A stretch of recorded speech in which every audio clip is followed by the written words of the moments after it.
No, porque el juez o el notario considera que lo que dijo la sentencia y lo que dice la Constitución es que les permite cualquier cosa menos el matrimonio. Y las parejas del mismo sexo acuden ante otro juez en una acción de tutela. Y lo que le están pidiendo al juez es que le tutele ese derecho, el derecho a tener una familia, el derecho a tener un libre desarrollo de la personalidad y pues muchos derechos más podrá pedirlos. ¿Y cómo hace el juez para resolver? Mira la Constitución y no le dice nada. Mira la ley y no hay ley. Mira jurisprudencia y no hay jurisprudencia. Pero al pobre juez le toca resolver.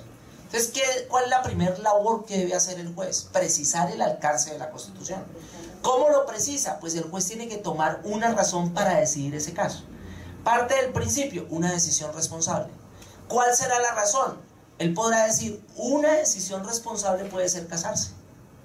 Si esa es la subregla que él aplica, concretó el alcance de la Constitución. Pero ojo, el juez podría decir lo contrario. Podrá decir, una decisión responsable es no casarse, porque un hombre y una mujer son los únicos que se pueden casar. Podría precisarlo. Cuando él resuelve eso, miren que esa razón para decidir le permite tomar una decisión en el caso concreto. Ahí sí puede subsumir. Si le pidieron que tutelara esos derechos y como consecuencia ordenara que los casaran, pues si la razón para decidir es que el matrimonio es decisión responsable, pues la conclusión es fácil, tutela. Pero si no tiene esa razón para decidir, no puede resolver el caso. ¿Qué es lo que tiene esa razón para decidir? Que no solamente va a servir para ese caso si es corte de cierre, si es corte constitucional y llega a esa conclusión, sino que esa misma razón le va a servir para resolver los casos futuros. Miren que es como si una ley, una regla, una subregla se insertara en una sentencia, y esa es la que se convierte en una fuente de derecho, se convierte en un precedente constitucional vinculante. Ahora, la tipología de las sentencias, para ir terminando. La tipología de las sentencias apareció por primera vez en nuestra Corte Constitucional con la sentencia C-109 de 1995, ponencia de Alejandro Martínez Caballero, que tal vez muchos de ustedes la habrán leído. Pero lo interesante de esta sentencia es que resalta que la Corte Suprema de Justicia ya venía desarrollando una tipología, y citan entre otras, por ejemplo, una sentencia del 2 de agosto de 1912, uno de los primeros precedentes que tenemos, una sentencia del 28 de julio de 1924 y otra del 7 de octubre de 1936 con la denominada Corte de Oro, donde empezaron a desarrollar una tipología de las acciones, de las sentencias constitucionales. Y hoy, ¿qué es lo que se puede creer en ese control abstracto?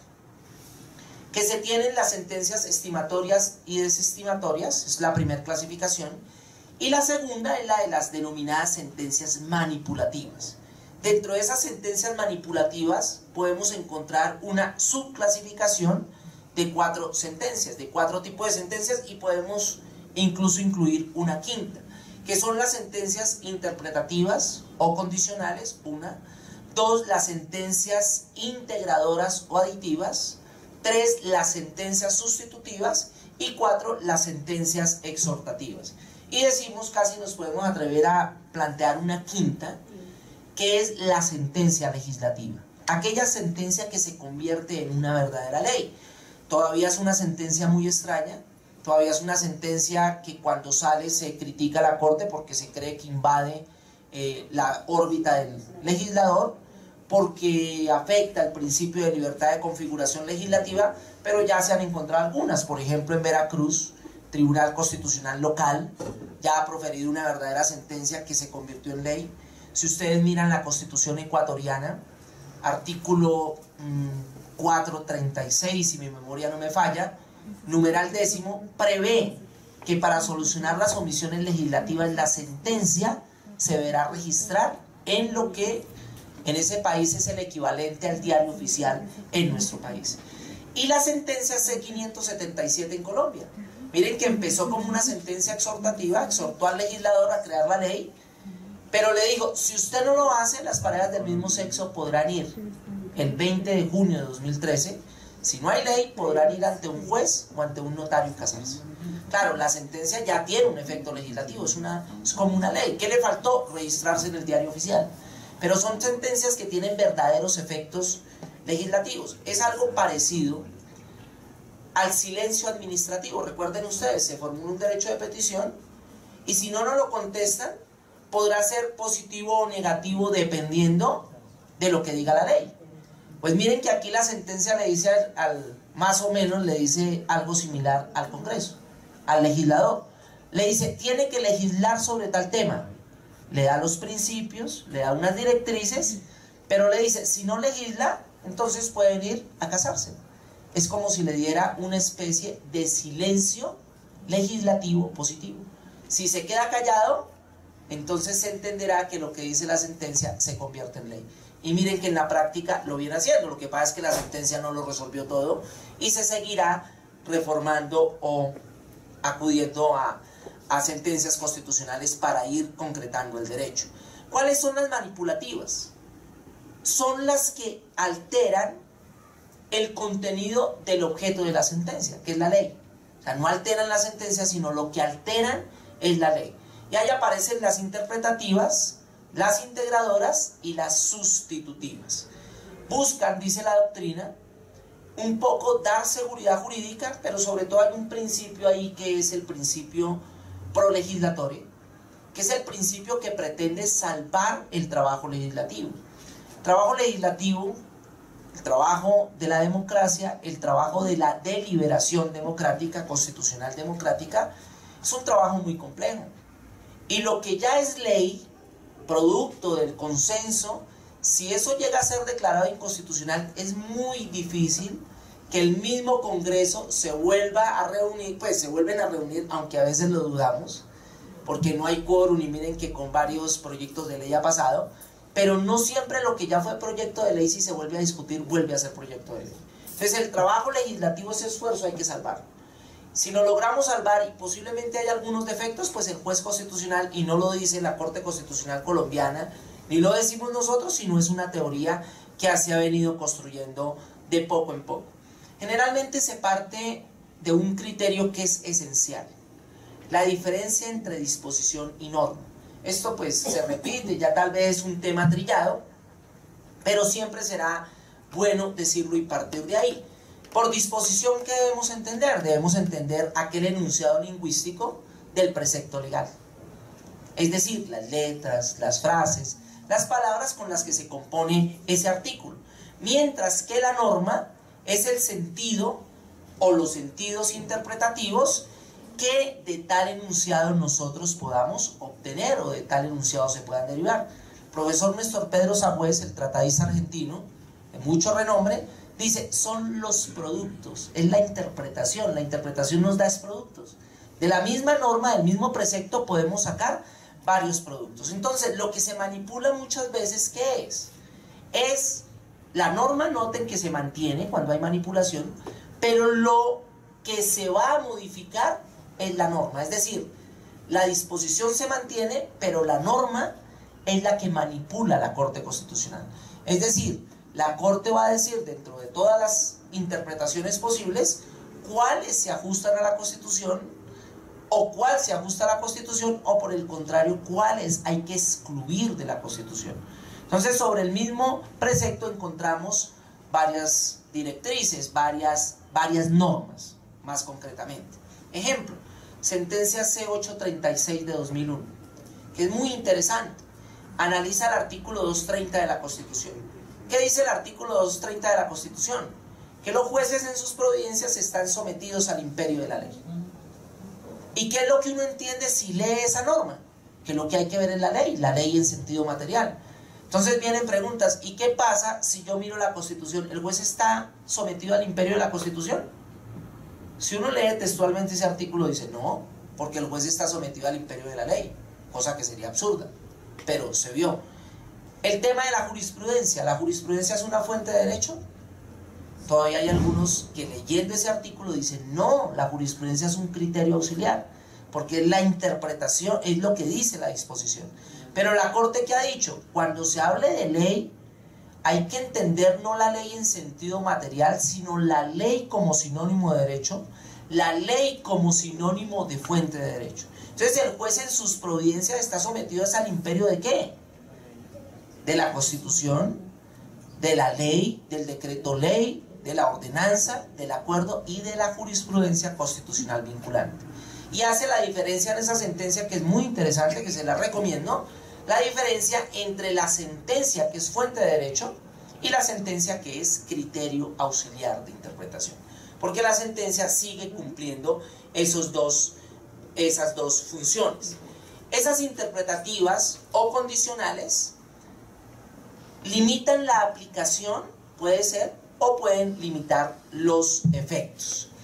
Por eso se dice, hay algunas sentencias que son estimativas o de acogimiento en las mismas interpretativas, pero hay otras que son de rechazo. ¿Cuáles son estimativas? Son aquellas que pueden declarar una norma como inexequible, pero la interpretación que sale de ahí es la que la Corte va a determinar que es constitucional. Entonces, ¿qué es lo que puede pasar ahí? Se expulsa del ordenamiento jurídico una norma, y cuando decimos una norma estamos hablando, por eso la diferencia entre disposición y norma, se expulsa del ordenamiento jurídico una norma, es decir, la interpretación que se da. Pero el enunciado se mantiene inalterable, se mantiene intacto.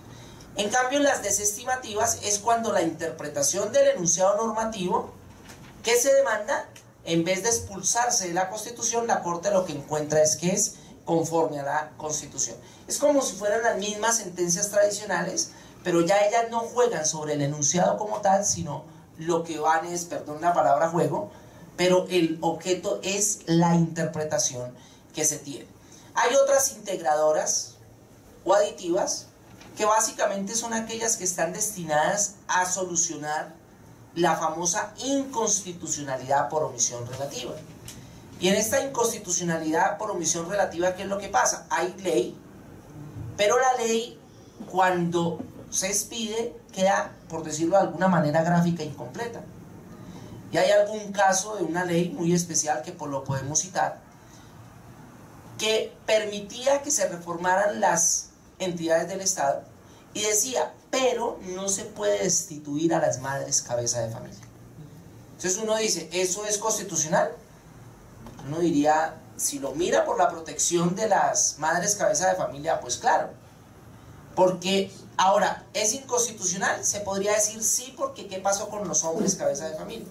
Entonces la pregunta es, ¿en esos casos se justifica expulsar esa norma del ordenamiento jurídico?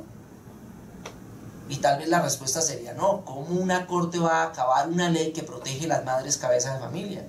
Sería un absurdo, sería más grave el remedio que la enfermedad. Pero lo que sí deja esa ley, que es incompleta, es una potencial violación de la propia Constitución de los derechos fundamentales.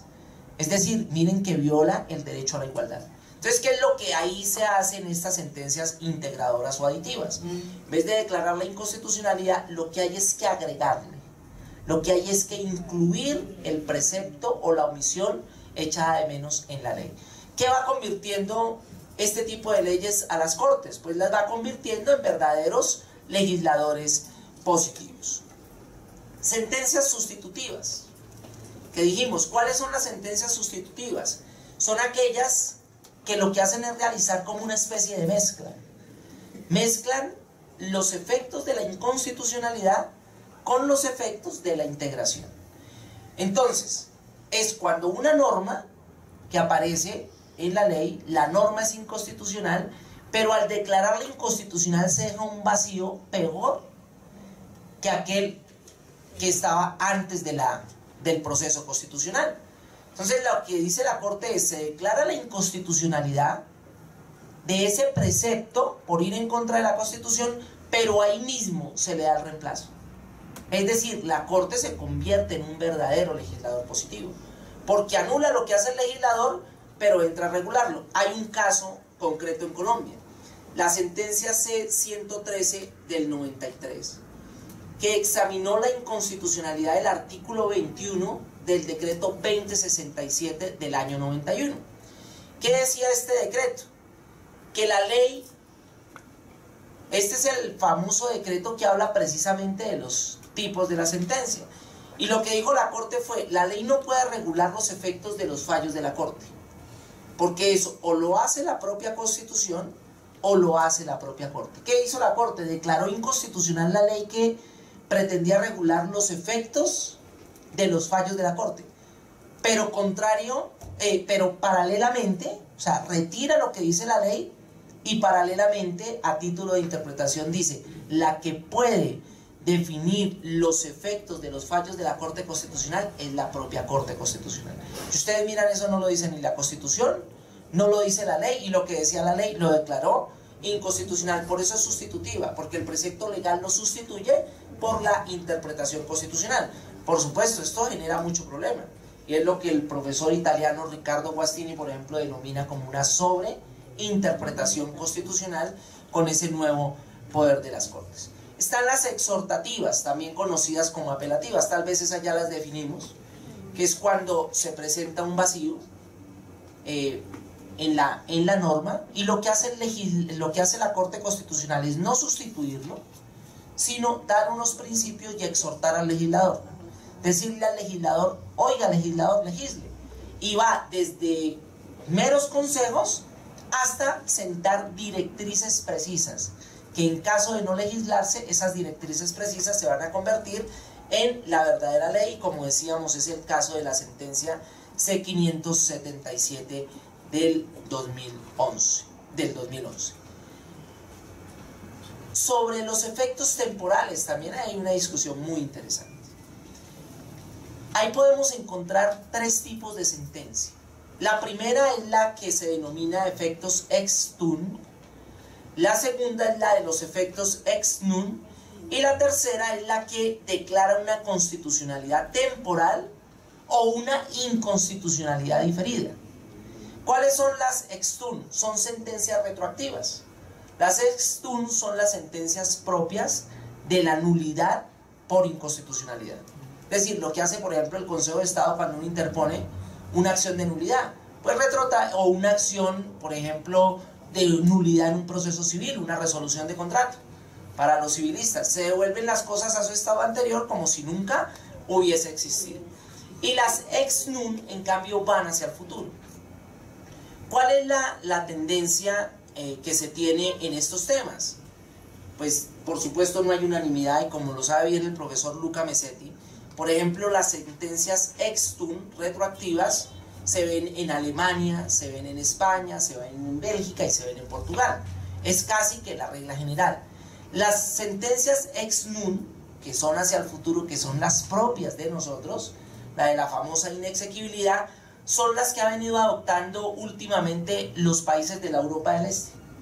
Entonces ahí ve uno, por ejemplo, Croacia, Eslovenia, Grecia, Polonia, Rumania, y un poco también, ya acercándose un poco a la parte occidental, también en Austria se ven este tipo de sentencias que van hacia el futuro.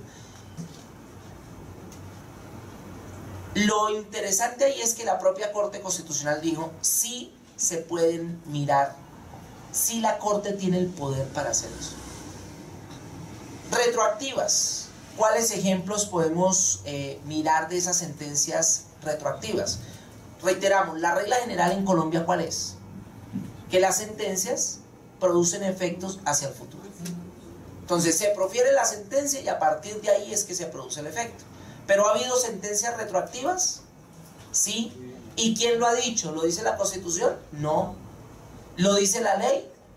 Tampoco. Lo dice la propia Corte en la sentencia. Y recuerden ustedes el famoso tema de los bonos de guerra.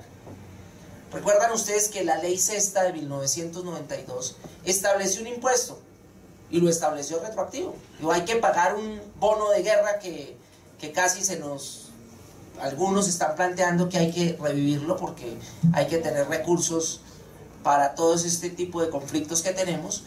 Pero la Corte se demanda esa ley y la Corte dice que es inconstitucional. Pero viene la pregunta: ¿y qué pasa con los que ya pagaron? Entonces, si la sentencia solamente produce efectos hacia el futuro, pues el que pagó, pues perdió la plata, puede uno decir, tal vez perdió la plata, no, pero por lo menos la sentencia constitucional no le resuelve el problema. Tendría que acudir a otra teoría, que es demandar al Estado por una responsabilidad por el error del legislador. Entonces la Corte dijo no, efectos retroactivos. Los efectos irán mucho antes de la sentencia, es decir, ¿a partir de cuándo? Del momento en el que el contribuyente pagó. Esa sentencia retroactiva hizo que la administración tuviese que devolver la plata a estos contribuyentes. Pero así vemos varias sentencias, en otras dice lo contrario. En otras, por ejemplo, dijo que de los estados de excepción, que se retrotraía la sentencia al momento en que se profirió la sentencia únicamente, y en otro caso particular dijo se retrotrae la sentencia al momento en el cual se expidió el decreto reglamentario de uno de los famosos estados de conmoción, desde el momento de la expedición del acto. Las sentencias ex nun, es decir, hacia el futuro, tienen otra característica. ¿Y cuál es la característica? Que pueden tener periodos de transición. Y ahí es donde entran, por ejemplo, las famosas sentencias. Bueno, sobre esos efectos también ustedes pueden ver el artículo 45 de la Ley Estatutaria de Administración de Justicia, que solamente quiero leerlo por la precisión. Dice, tienen efecto hacia el futuro las sentencias, a menos que la Corte resuelva lo contrario. Y la propia Corte, recuerden ustedes, en la sentencia C037 del 96, dijo que había que hacer una ponderación para que la Corte pudiese valorar eso, y este es tal vez el tema de fondo, el criterio de interpretación.